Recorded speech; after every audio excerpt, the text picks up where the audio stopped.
It's nice to be here, and we have a chance here to sort of put some things on the table and talk about 2012 and answer questions. And,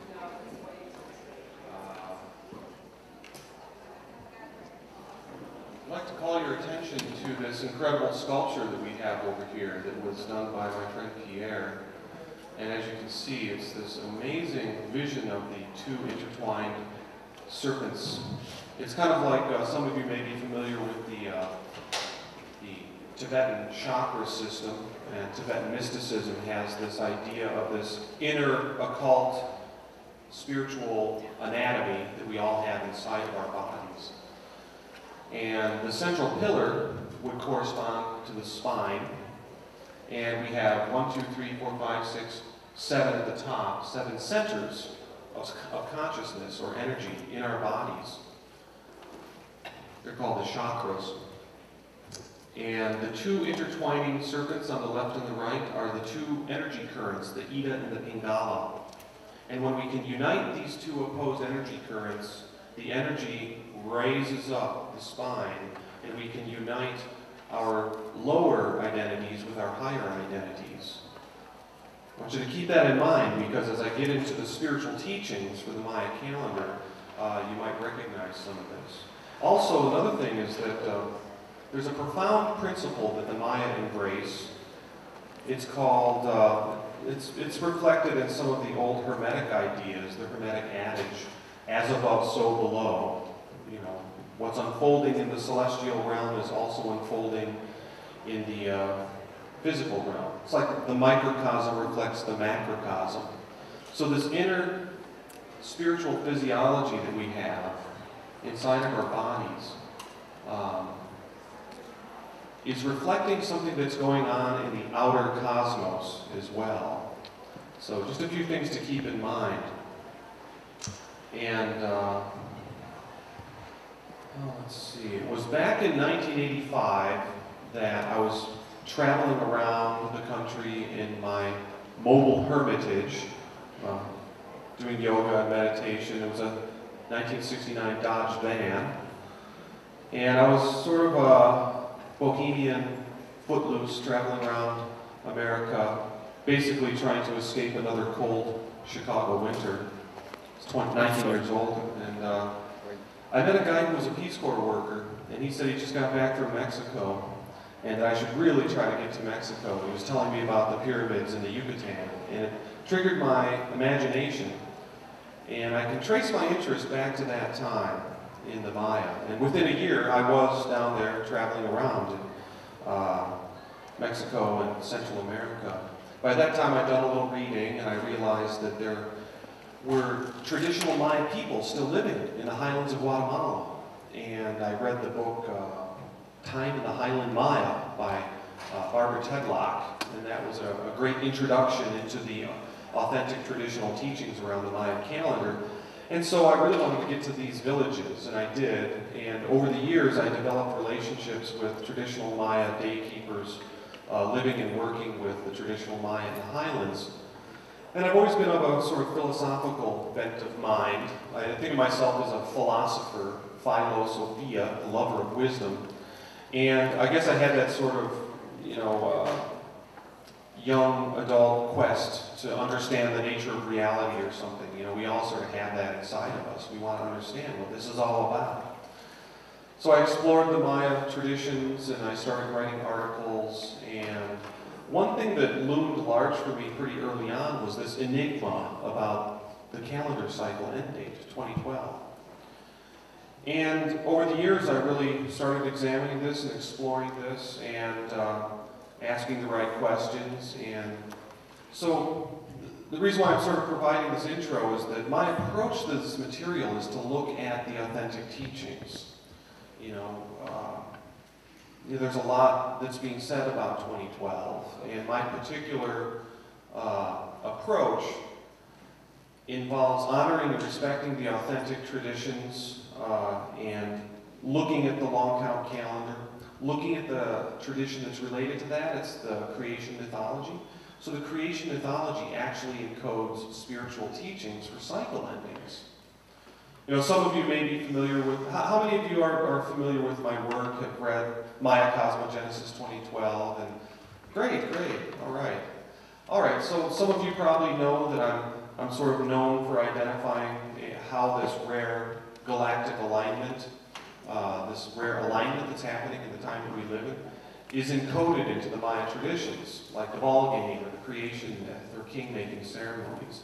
That's sort of what I have put on the table since the early 90s, and in my book, Maya Cosmogenesis 2012, kind of a good old-fashioned reconstruction of a lost paradigm, a lost cosmology. But it's not just some kind of academic exercise or something. I mean, what I was doing was actually, as an independent researcher, what I was doing was actually what the professional scholars should have been doing. But early on in my research, I realized that the scholars weren't going to help at all in this quest to understand what 2012 is about. I noticed pretty early on in the literature that the end date falls on December 21st. 2012, an accurate winter solstice. And so that, to me, sort of suggested, well, maybe there's some kind of intentionality built into this. It seemed like then the calendar makers, some 2,000 years ago, were intending to target something by placing the end date on this astronomically important date, the solstice. And the scholars would universally say, it must be a coincidence. It's just like a mathematical odometer clicking over. You know, there's nothing about it. So I basically had to work sort of as an island on these questions for many years to show how the Maya incorporated this galactic alignment idea into their core traditions. But again, it's just not some kind of dry reconstruction of a lost cosmology, fascinating though that may be. Because what one also finds as one looks at this material are the spiritual teachings and sort of like a metaphysics of spiritual transformation that is appropriate for citizens of cycle endings, us. So I'd like to sort of go through the slides here. I can't really see the slides, but yeah, you sort of have to buckle your seatbelts here. We're going to run through this, and there's such a wide spectrum discussion. You know, there's all these side avenues that could be explored, but we only have an hour, and we can't really get into everything. So I'm going to try to touch upon, the main line, sort of part of the discussion. Okay, next.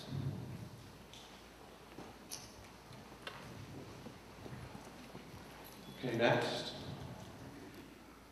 So this is really, this whole sort of reconstruction that I've been engaged in, it integrates astronomy and mythology and spiritual teachings, as well as a prophecy. There is a prophecy in the Maya material for the cycle ending. And we hear a lot about the prophecies, what the Maya prophesy or what other traditions prophesy about this time. But there's really encoded in the Maya creation mythology, we have stories, but they're not just quaint fairy tales, they're actually encoded spiritual teachings, insights.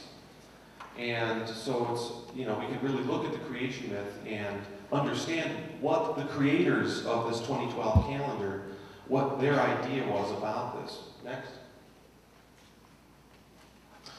Okay, so the classic Maya civilization lasted from about 200 AD to 900 AD. Next.